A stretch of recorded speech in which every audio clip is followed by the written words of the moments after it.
Right, ladies and gentlemen, this is a fascinating book called The Theatrical World of 1895, written in 1896, published by Walter Scott Limited of London in 1896. And it's basically a review of all the main plays that appeared in 1895 in a wonderfully sort of idiosyncratic style, and it sums up the whole style of the year and the tone of the year and of the plays that were published. But it consists of reviews of all the main plays of the year. Trilby there by George du Maurier. It's a fascinating review of the ill-fated Henry James play Guy Domville, and each play, many of them now lost. Kwong Hee, A Midsummer Night's Dream is more famous, obviously. Fedora, The Home Secretary, Delia Harding, The Girl I Left Behind Me, etc., etc.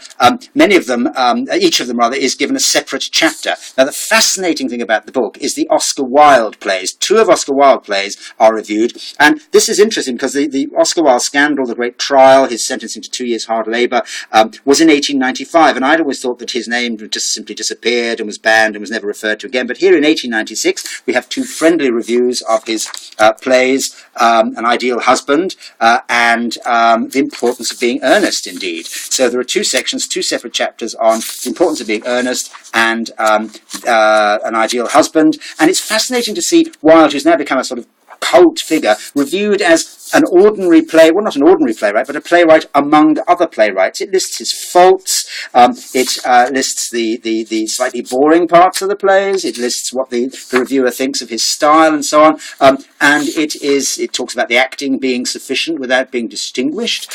It talks about how he sacrifices sort of various aspects of a decent play for aphoristic sort of one-off lines, and it gives him a fairly praiseworthy reviews, but it doesn't pull punches in other respects. The condition of the book is, as you see, fairly sort of torn at the front. The front flyleaf is torn. The spine is original, but a little sort of ragged. The binding is, and the cover is grubby. The binding is sound and not about to sort of split. But its main interest, as I say, is these two 5 or 6 page chapters, each on An Ideal Husband and The Importance of Being Earnest, when, in fact, the year of publication, 1896, Wilde was languishing in Reading Jail. There we are, The Theatrical World for 1895.